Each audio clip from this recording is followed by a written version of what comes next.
धाकड़ शब्द से परिचित हैं आप लोग? ऐसी धाकड़ है, ऐसी धाकड़ है। वही सुना है, उससे पहले सुना हुआ था? कितने लोगों ने उसके पहले नहीं सुना था? अच्छा, वही पहली बार सुना आपने। व्यक्तित्व यानी पर्सनैलिटी। ये आर ही है, लेकिन इसकी कमर टेढ़ी हो गई थी बेचारे की, अब ठीक हो गया। व्यक्तित्व। आपसे कई बार लोग पूछते होंगे ना कि तुम्हारी पर्सनैलिटी ऐसी है तो उसकी पर्सनैलिटी वैसी है, तुम्हारा व्यक्तित्व उसका व्यक्तित्व। और फिर आपने ये भी सुना होगा कि यूपीएससी में मेंस के बाद होता है पर्सनैलिटी टेस्ट, व्यक्तित्व परीक्षण। और व्यक्तित्व परीक्षण में बच्चे सबसे ज्यादा इसी बात को लेकर कंफ्यूज रहते हैं कि व्यक्तित्व होता क्या है जिसका परीक्षण होने वाला है। तो वो बेचारे लगे रहते हैं जीएस रिवाइज करने में, ऑप्शनल रिवाइज करने में, अपने होम स्टेट के बारे में इतने तथ्य याद कर लेते हैं, क्योंकि कंसेप्ट तो वही है कि पर्सनैलिटी टेस्ट में और क्या पूछेंगे, यही सब पूछते हैं। कुछ मात्रा में सफल भी होते हैं उससे। व्यक्तित्व क्या है, इसकी बहुत सारी परिभाषाएं हैं। जो स्थूल किस्म के लोग हैं उनकी नजर में व्यक्तित्व का मतलब होता है चेहरा, मोहरा, वजन, आकार, आकृति, लंबाई, चौड़ाई, रंग, ये सब। स्थूल का मतलब मोटी बुद्धि के लोग। ठीक, जो मोटी बुद्धि के लोग हैं व्यक्तित्व की परिभाषा ऐसे करते हैं, क्या पर्सनैलिटी है, देख सामने आ रहा है, देख क्या पर्सनैलिटी है, उसको देख क्या पर्सनैलिटी है, बाप रे बाप, कौन नहीं मर जाएगा। तो जब आप ऐसे मसले में पर्सनैलिटी शब्द का इस्तेमाल करते हैं, दरअसल आप उस शब्द का दुरुपयोग कर रहे हैं, अच्छा उपयोग नहीं कर रहे हैं। तो पर्सनैलिटी क्या है, इसको लेकर मनोविज्ञान में एक सुपरफिशियल अप्रोच है जो मैंने आपको बताई, एक सब्सटेंटिव अप्रोच है जिसका मतलब है कि व्यक्तित्व का सब्सटेंस देखना चाहिए। लेकिन अभी मेरा पर्पस पर्सनैलिटी के सारे परिभाषाओं के मत वैभिन्न पर बात करने के बजाय ये है कि कैसे हमारी पर्सनैलिटी के भीतर बहुत सारे पक्ष शामिल हैं, ये समझें। तो अगर कोई आपसे पूछे पर्सनैलिटी क्या है, सिंपल सी बात, पर्सनैलिटी क्या है, आप मुझे मोटा मोटा ये बताइए, पर्सनैलिटी में जो चीजें होती है स्थायी होती हैं, एकदम अस्थायी होती हैं, या सामान्यतः स्थायी होती हैं? सामान्यतः स्थायी होती हैं। तो पहला पॉइंट मैं नोट कर लेता हूं, स्थायी, सामान्यतः स्थायी। मनोविज्ञान की दुनिया में कुछ भी ऐसा स्थायी नहीं होता, इसका मतलब यही होता है कि जब तक बड़ा कारण नहीं होगा तब तक चेंज नहीं होगा। इसी को बोलते हैं सामान्यतः स्थायी, या रिलेटिवली स्टेबल, या ड्यूरेबल, या जिसमें एंड्योरेंस हो, ये सब शब्दों का इस्तेमाल कर लेते हैं। ठीक है, अब आप ये बताएं कि जैसे कोई आपसे कहे कि आपने कहा कि मैं एक व्यक्ति से मिला, क्या पर्सनैलिटी थी उसकी, और उसने कहा उसके बारे में कुछ बताओ, और आपने कहा उसके बारे में क्या बताऊं क्या बताऊं क्या बताऊं। पहली बात यह कि उसकी 2 आंखें थी, आपने यहां से शुरू किया। उसने कहा अच्छा थोड़ा और बताओ। फिर आपने कहा उसके कान भी 2 थे, और तो और उसके हाथ भी 2 थे, पैर भी 2 थे, दांत गिने नहीं किंतु 30 के आसपास लग रहे थे, और ऐसे ऐसे कुछ बातें आपने बोली, मान लीजिए। ठीक है, आप कह सकते हैं कि उसकी नाक एक थी, और जो बेसिक बातें हैं, उंगलियां 5 दोनों हाथों में थी। तो इतनी बातें अगर आपने कही उसके बारे में, तो क्या इससे उसके व्यक्तित्व के बारे में कुछ प्रकाश पड़ा या नहीं पड़ा? नहीं पड़ा।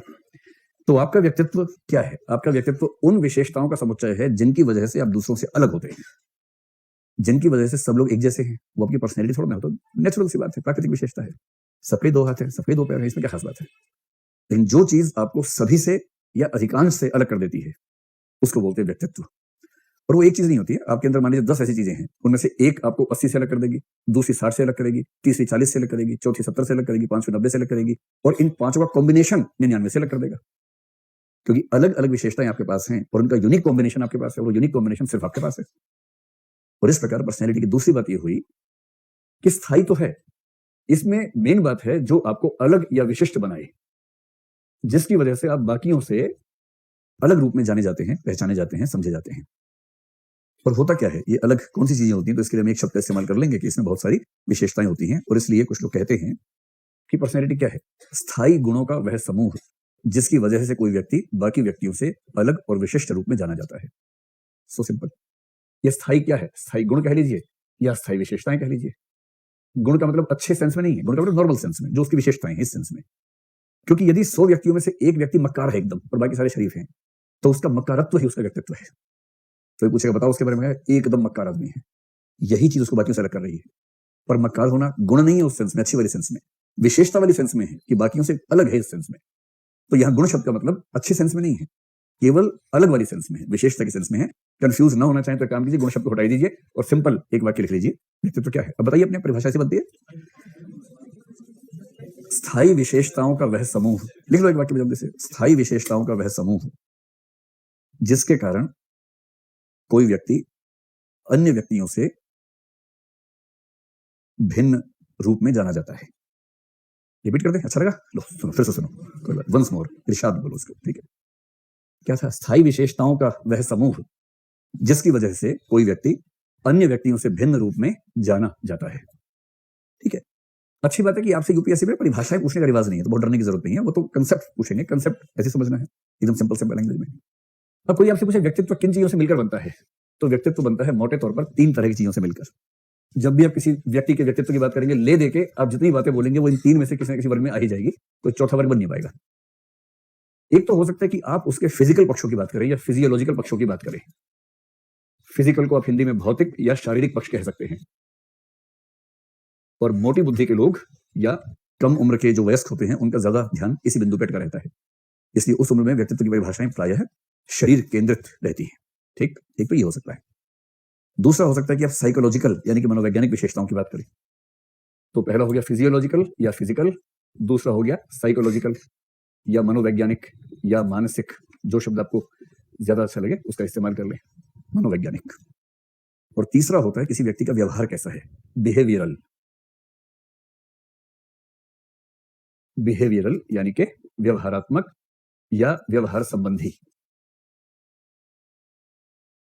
ठीक, 3 पक्ष हो गए। अब जब इनकी बात करेंगे तो अपना अपना मूल्यांकन भी करते रहिएगा, अपने पड़ोसी का भी, रूममेट का भी। ठीक है, तो आप समझ सकते हैं कि आप किन पक्षों को ध्यान रख के ज्यादा तय करते हैं किसी की व्यक्तित्व या पर्सनैलिटी कैसी है। जहां तक फिजिकल पक्ष है इसमें कोई खास चिंता वाली बात नहीं है। एक हो सकता है कि आप किसी की लंबाई को ध्यान रखकर बात करें। अरे वो लंबू आया क्या, लंबू आया क्लास में, आया है। वो लंबी लड़की आई है, नहीं आई है, छुटकी आई है, छुटकू आया है।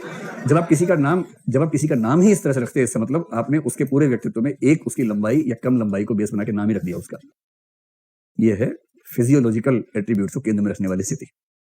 लंबाई हो सकती है, मोटाई भी हो सकती है, मोटाई या पतलाई जो भी हो, है ना। आप कह सकते हैं गोलू आया क्या, गोलू, गब्दू, पतलू, मोटू, ऐसे बोलते हैं ना हम लोग। दोस्तों की दुनिया में आमतौर पर ऐसे भद्दे शब्दों से नाम बोले जाते हैं, उसी से लगता है कि ठीक है, प्यार वाली भाषा होती है। तो हाइट हो गया, वेट हो गया, इसको वजन कह सकते हैं, वजन। ठीक है। और तीसरा आमतौर पर रंग होता है, रंग से तय हो जाता है ना। तो हमारे भारत में तो नस्ल भेद है ही नहीं, आपको पता है, वो तो अमेरिका में होता है, यूरोप में होता है, भारत में तो है ही नहीं। लेकिन भारत में आपको गांव में लड़के लड़कियों के नाम में अक्सर नाम क्या मिलेगा, गौरी। देवी का नाम भी गौरी, काली नाम है। और गांव में जो थोड़ा सांवला बच्चा पैदा हो जाएगा उसकी ऐसी की तैसी कालू। एक फिल्म नहीं, कालिया तेरा क्या हुआ रे कालिया, डायलॉग चल रहा है, हुजूर मैंने आपका नमक खाया है, अब गोली खा। और फिर बोलते हैं रंग भेद तो बाहर होता है, या नहीं होता है। ठीक, तो रंग के आधार पर गेहूं है, कुछ लोग थोड़े भूरी त्वचा के हैं। मुझे ध्यान है कि एक बच्चे का नाम मैंने सुना, बच्चों की जुबान में भूरू आ रहा है। मैं घबरा गया, ये कैसा नाम हुआ। तब पता लगा कि त्वचा के बेस पर, क्योंकि ये सफेद और काले में सेट नहीं हो रहा था, तो फिर इसका नाम रखने से तो भूरू कर दिया उसका नाम। आपने ऐसे नाम कभी सुने कि नहीं सुने हैं? सुने होंगे ना। हाँ, चलिए ठीक है। तो एक तो होता है कि किसी व्यक्तित्व में, मतलब ऐसा नहीं है कि व्यक्तित्व में ये पक्ष है नहीं, ये भी है। आप किसी व्यक्ति के व्यक्तित्व की पूरी परिभाषा बिना उसके फिजियोलॉजिकल या फिजिकल एस्पेक्ट्स के नहीं कर सकते हैं। और कभी कभी दुर्भाग्यवश ऐसा भी हो सकता है कि यदि वह व्यक्ति किसी शारीरिक दिव्यांगता या विकलांगता का शिकार है, जन्मजात हो या किसी दुर्घटना से हो गया हो। दुर्भाग्य तब होता है जब किसी समाज के लोग उसको उसकी प्राथमिक पहचान बना देते हैं, और ये चिंता की बात होती है। और यदि आपके आसपास कहीं भी ऐसा हो कि किसी व्यक्ति को उसकी दिव्यांगता से पहचाना जाता हो, पुकारा जाता हो, तो ये अश्लील समाज की पहचान है, भद्दे समाज की पहचान है। और अगर आपके आसपास हो तो भी खुद उसका हिस्सा मत बनिएगा, और हो सके 2-4 को उस रास्ते से पीछे ले आइएगा कि वो भी ऐसा ना करें। स्पष्ट होगी बात? चलिए, अब दूसरा छोड़ के तीसरे पर आते हैं पहले, फिर दूसरे पर विस्तार में आएंगे, क्योंकि वो हमें पढ़ना ही है। बिहेवियरल का मतलब ये होता है कि किसी व्यक्ति का व्यवहार कैसा है। और किसी व्यक्ति का व्यवहार कैसा है, इसके पैरामीटर्स भी कई तरह के हो सकते हैं, जिनमें से हम 2-3 पैरामीटर्स ध्यान रख सकते हैं। जैसे आपने सुना होगा कि कुछ व्यक्ति अंतर्मुखी होते हैं, सुना है अंतर्मुखी? और इसके विपरीत कौन से होते हैं? सूरजमुखी। अंतर्मुखी, बहिर्मुखी, इंट्रोवर्ट, एक्सट्रोवर्ट। तो आप में से कितने लोग इंट्रोवर्ट हैं? हाथ खड़ा करें। ये प्रश्न ही अवैध है, क्योंकि जो इंट्रोवर्ट होता है वो हाथ भी खड़ा नहीं करता है। अगर हाथ खड़ा ही कर रहा तो इंट्रोवर्ट किस बात का है? और आप में से कितने लोग एक्सट्रोवर्ट हैं? एक्सट्रोवर्ट का मतलब आउटस्पोकन है, खुल के अपनी बात रखते हैं, कहीं जाते हैं मस्ती से अपनी बात रखते हैं। हाँ, बहिर्मुखी। बहिर्मुखी का मतलब संकोच कम करते हैं। कहीं गए, किसी नए व्यक्ति से मिलना हो, धूमधाम से मिलो, उससे बात किया आराम से, कोई संकोच नहीं, चिंता नहीं, मस्त मौला फकड़ किस्म के लोग होते हैं, वो होते हैं बहिर्मुखी। और अंतर्मुखी वो जो थोड़ा संकोची हैं, कैसे बात करूं, क्या बात करूं, अरे नहीं यार। सबसे अच्छा लिटमस टेस्ट है कि शादी ब्याह में डांस हो रहा हो और आप सबसे कहें आइए, कुछ तो क्या होगा कि म्यूजिक जैसी बजना शुरू, खट से पहुंच जाएंगे वहां पर, या वहां पहुंच के बोलेंगे ऑन करो म्यूजिक, ऑन करो। नहीं तो बिना म्यूजिक के समाचार चल रहा है, उसी में डांस शुरू कर देते हैं कुछ लोग। तो वो तो सुपर एक्सट्रोवर्ट हैं। कुछ नहीं जाते, कुछ 2-3 बार मनोभार के बाद जाते हैं, आइए ना प्लीज, आइए ना, आपके बिना डांस फ्लोर सुना है, आइए ना, आइए ना। 4-5 बार नहीं, मन बहुत कर रहे हैं, नहीं, फिर वो धक्का देगा, फिर जाएगा, फिर डांस करना शुरू करा देना। और कुछ ऐसे होते हैं कि आप तड़प जाएंगे लेकिन वो हिलेगा नहीं वहां से भाग ही जाएगा, इस चक्कर में डांस ना करना पड़े, इस चक्कर भाग जाएगा। तो वो इंट्रोवर्ट का चरम स्तर है। मैंने आपसे पहले ही कहा कि साइकोलॉजी में ना गणित नहीं चलता है, साइकोलॉजी है कॉन्टिन्यूम अप्रोच। दुनिया में एक भी व्यक्ति इंट्रोवर्ट नहीं है, एक भी व्यक्ति एक्सट्रोवर्ट नहीं है, सब उसके भिन्न भिन्न अनुपात हैं। इंट्रोवर्ट से इंट्रोवर्ट व्यक्ति भी किसी के सामने एक्सट्रोवर्ट हो जाता है। बस ये है कि उसके जीवन में ऐसे एक दो व्यक्ति हैं जिनके सामने वो खुल के अपनी बात रख पाता है। और एक्सट्रोवर्ट से एक्सट्रोवर्ट व्यक्ति भी किसी ना किसी सिचुएशन में जाके इंट्रोवर्ट हो जाता है, वहां उसकी नानी मर जाती है, यहां नहीं बोल पाऊंगा भाई, चुप, एकदम चुप मार जाता है। और इसलिए इंट्रोवर्ट एक्सट्रोवर्ट ये 100-0 नहीं होता है, ये हमेशा अनुपात की बात है। कॉन्टिन्यूम अप्रोच को ध्यान रखिए, वही अप्रोच चलेगी। तो 2 शब्द हो गए। अंग्रेजी में मैं लिख रहा हूं जानबूझ के, मैं चाहता हूं कि आपको अंग्रेजी के शब्द पता रहें। और हिंदी माध्यम का मतलब ये नहीं है कि अंग्रेजी से नफरत हमें है, सीखेंगे नहीं, चाहे कुछ हो जाए, सड़क पे उतर जाएंगे लेकिन सीखेंगे नहीं, ऐसे नहीं करना है ना। सारे शब्द दोनों भाषाओं में सीखिए तो अच्छा रहेगा। Introvert extrovert. ऐसे ही कुछ लोग ऐसे हो सकते हैं जो अपने व्यवहार में एक्टिव हो बहुत ज्यादा, कुछ हो सकते हैं पैसिव हो। एक्टिव के लिए हिंदी शब्द क्या होगा? सक्रिय। और उसका विपरीत व्यक्ति होता है पैसिव, PASSIVE। हिंदी में क्या होगा इसके लिए? निष्क्रिय। सक्रिय और निष्क्रिय। कुछ लोग आप देखेंगे उनके अंदर पता नहीं एनर्जी पैकेट कितने हैं, शांत बैठ नहीं सकते हैं, 24 घंटे गतिशील रहते हैं, हर समय ये कर दूं, वो कर दूं, ऐसा कर दूं, वैसा कर दूं। शांति नहीं है जीवन में, चाहते भी नहीं है। भारतीय सांख्य दर्शन के हिसाब से कहें तो उनमें रजगुण की प्रधानता है, जो बिना बात के हंसते रहे हमेशा, उनमें भी ऐसा माना जाता है कि उनमें रजगुण की प्रधानता है। ऐसे ही मानते हैं, बहुत एक्टिव हैं, बच्चे हैं, उनके अंदर एनर्जी बहुत ज्यादा है, एनर्जी कहीं ठीक से निकल नहीं रही है तो वो बोल के, लड़ के, झगड़ के, हंस के, गा के, चिल्ला के उस तरह से अपनी एनर्जी एक्सप्रेस करते हैं। एक्टिव का मतलब जो लगातार गतिशील रहता है, सक्रिय रहता है। और कुछ लोग आप पाएंगे जिसको भारतीय दर्शन में बोला गया तमोगुणी व्यक्ति, तमगुण से भरा हुआ व्यक्ति।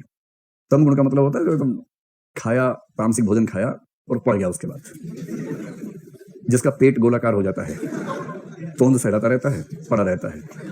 लंच के बाद सोया, डिनर के लिए फिर उठा, डिनर के बाद सोया तो ब्रेकफास्ट के लिए उठा, फिर लंच के लिए उठा, और जब सोते सोते थक जाता है तो सो जाता है, क्योंकि थकान हो गई ना, थकान दूर करने के लिए सोना है।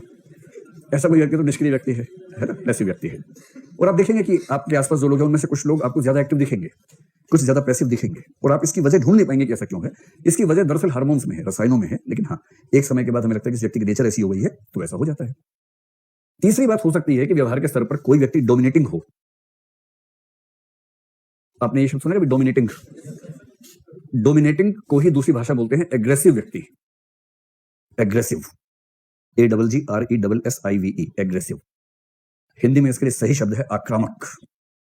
इसके लिए अंग्रेजी में एक और शब्द आता है अथॉरिटेरियन पर्सनैलिटी। ये शब्द नोट कर लीजिए, अथॉरिटेरियन। अथॉरिटी की स्पेलिंग होती है ना, उसमें टी तक लाइए, उसके बाद ARIAN।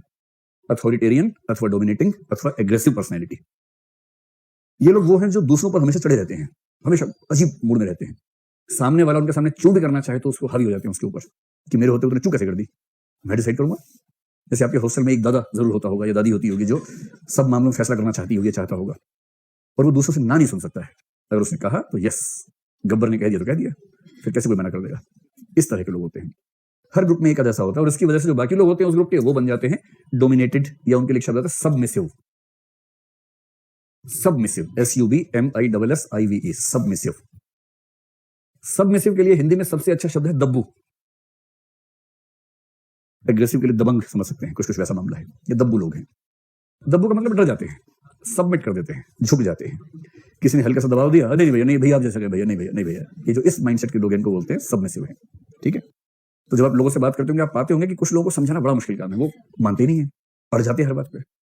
कुछ को समझाना इतना आसान है कि आपने इतना करके देखता हूं, जी जी जी ठीक है, जी वाह, बड़ा आसान है। तो जो कुछ कहने से पहले ही झुकने को तैयार बैठा है वो सबमिसिव है।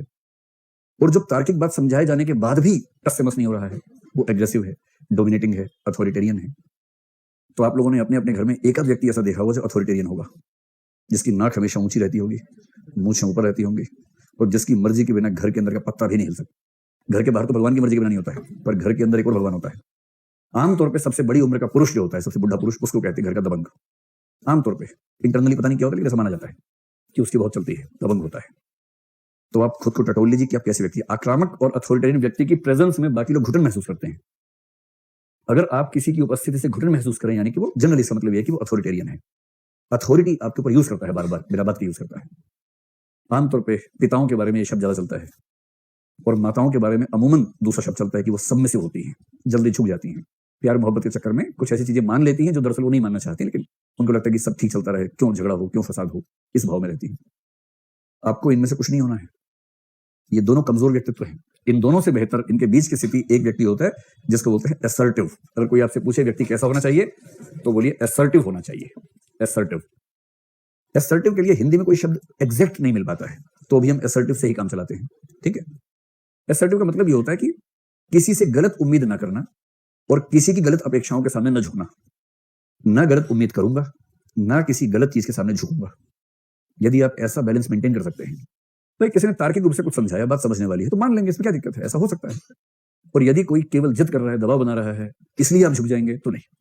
अपने उसूलों पर टिके रहना, लेकिन यदि कोई तार्किक बात है, कोई समस्या तार्किक है, तो उसको समझते हुए थोड़ा झुकने को तैयार हो जाना। इसको बोलते हैं असर्टिव पर्सनैलिटी। असर्ट करना मतलब अपने पक्ष को रखना, लेकिन हठपूर्वक नहीं, तमीज से रखना, तर्क से रखना। ऐसा व्यक्ति असर्टिव होता है। स्पष्ट एकदम? ठीक। तो पर्सनैलिटी का विश्लेषण हमने फिजियोलॉजिकल भी कर लिया, बिहेवियरल भी कर लिया। अब आइए मूल बात पर, साइकोलॉजिकल, क्योंकि वहीं से हमारे टॉपिक्स निकलने वाले हैं, जो टॉपिक्स अभी हम पढ़ेंगे। मनोवैज्ञानिक विशेषताएं किसी व्यक्ति में कौन कौन सी होती हैं, कैसी कैसी होती हैं, इसको भी हम 2-3 उपवर्गों में बांटकर समझने का प्रयास कर सकते हैं। और साइकोलॉजिकल विशेषताओं को हम 2-3 तरीकों से अगर देखना चाहें, एक तो ये कि हमारी मनोवैज्ञानिक क्षमताएं कौन कौन सी हैं। कुछ चीजों का संबंध है क्षमताओं से, यानी कि कैपेबिलिटीज, कुछ तो क्षमताएं होती हैं।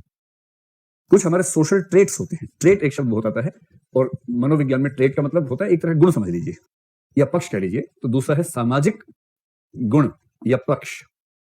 सामाजिक पक्ष का मतलब हमारी वो मनोवैज्ञानिक चीजें जिनका संबंध समाज के साथ है, वो क्षमताएं नहीं है जो समाज के साथ जुड़ती हैं। इसको आप सोशल ट्रेट्स एक शब्द लिखकर काम चला सकते हैं। ठीक है। और तीसरा हो सकता है अन्य पक्ष। अदर एस्पेक्ट्स क्या हैं, अदर ट्रेट्स क्या हैं हमारी पर्सनैलिटी के। हम इन 3 वर्गों में चीजों को समझने का प्रयास कर सकते हैं। ठीक है।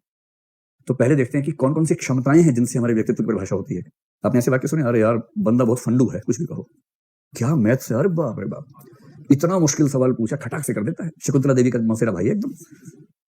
अब इसमें क्या हुआ, आप उसकी क्षमता के बेस पे उसके व्यक्तित्व को डिफाइन कर रहे हैं, और इसका मतलब हमारी क्षमताएं भी हमारे व्यक्तित्व को डिफाइन करने के माध्यम बन सकती हैं। तो क्षमताएं कौन कौन सी हो सकती हैं? क्षमताएं, एक हो सकती है क्षमता जिसको बोलते हैं इंटेलिजेंस। तो जल्दी से बता दो, इसको हिंदी में क्या बोलेंगे? इंटेलिजेंस को क्या बोलेंगे? बुद्धिमत्ता। बुद्धिमत्ता या बुद्धिमत्ता? बुद्धिमत्ता। हर जगह संधि विच्छेद करना ठीक नहीं होता, वरना क्या होता है, नए साल में आपके लिए शुभकामनाएं, तो वो बिगड़ जाता है मामला। शुभकामनाएं है, शुभकामनाएं नहीं है। ऐसे ही बुद्धिमत्ता है, बुद्धिमत्ता नहीं होता है। ठीक है, बुद्धिमत्ता। हम इन सबको एक एक लाइन में लिख भी लेंगे, क्या होती है बुद्धिमत्ता, क्या क्या होता है, सब चीज लिख लेंगे। दूसरा एक शब्द आपने सुना होगा, एप्टीट्यूड, और इसकी हिंदी क्या होती है वो छोड़ी ना, सामान्य भाषा में इसको क्या बोलेंगे? प्रतिभा मान लीजिए, प्रतिभा। या जो सरकारी अनुवाद है इसका वो क्या है? अभिरुचि। ये भी एक क्षमता है। ऐसा नहीं कि आपने बहुत शौक से इसको पाला है, क्षमता है। और मोटे तौर पर जन्मजात है, कुछ मात्रा में अर्जित है, लेकिन मोटे तौर पर जन्मजात है। इंटेलिजेंस भी और एप्टीट्यूड भी। और तीसरी चीज है क्रिएटिविटी। क्रिएटिविटी भी मोटे तौर पर जन्मजात है। इसको हिंदी में बोल देते हैं रचनात्मकता, कहीं कहीं सृजनात्मकता कह देते हैं। तो रचनात्मकता, सृजनात्मकता, इनमें से जो भी शब्द आपको अच्छा लगे उसको कह दीजिए कि वो हमारी एक कैपेबिलिटी है। तो दूसरे पक्ष पर आएंगे, उससे पहले इन तीनों के बारे में 2-2 वाक्य में समझने, एक एक वाक्य लिख लेते हैं, पता रहे, ध्यान रहे आपको कौन सी चीज क्या होती है। बुद्धिमत्ता क्या चीज है, तो इसको हम पढ़ेंगे बहुत विस्तार में जब टॉपिक नंबर 4 पर आएंगे, इमोशनल इंटेलिजेंस में। अभी के लिए सिर्फ इतना समझें कि एक शब्द होता है आईक्यू, आपको बताया था उस दिन, है ना। फुल फॉर्म क्या है इसकी? Intelligence quotient. कोशिएंट, कोशिएंट मतलब गुणांक, यानी स्कोर क्या है आपका, एक इंडेक्स में आपका स्कोर क्या है उसको बोलते हैं कोशिएंट क्या है। मैंने उस दिन आपको एक एग्जांपल दिया था, एक छोटा सा बच्चा, उसकी ताल निकल रही थी, उसे ताल कैसे तलाई, ध्यान है आप लोगों को? कैसे तलाई थी? घड़ी में से सेल निकाल के तला दी थी, है ना। वो इंटेलिजेंस का एग्जांपल था, बस वही है। अगर कोई आपसे पूछे इंटेलिजेंस क्या है, सही से बताओ, तो 3 शब्द बोल देना। लिखो जल्दी से 3 शब्द इसके नीचे। स्थितियों को समझने, स्थितियों को समझने तथा उपलब्ध संसाधनों से उनका समाधान निकालने की क्षमता, तथा उपलब्ध संसाधनों से समाधान निकालने की क्षमता। इसके बाद लगाओ सेमीकोलन और फिर लिखो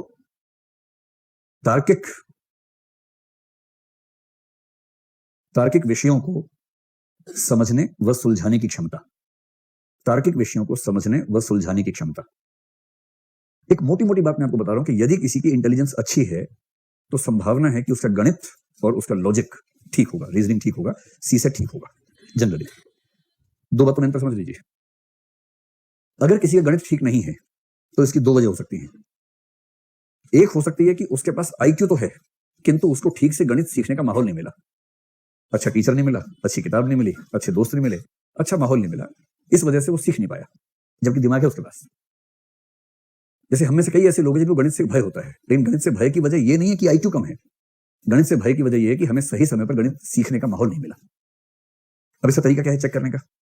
तरीका यह कि सही माहौल देख लो। अगर आपका गणित अच्छा है तो तय है कि आपका आईक्यू लेवल ठीक है, फिर तो कहने की बात ही नहीं है।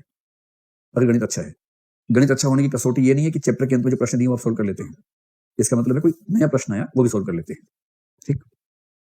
और यदि गणित अच्छा नहीं है तो दो वजह हो सकती है, एक तो ये कि टीचर या माहौल नहीं मिला, दूसरा ये कि हमारा दिमाग खराब नहीं है, हमारा दिमाग उस तरह का नहीं है जो गणित के लिए अनुकूल हो। बुरा नहीं, अच्छा नहीं, हर दिमाग की अपनी क्षमताएं हैं, अपना सेट ऑफ कैपेबिलिटीज हैं।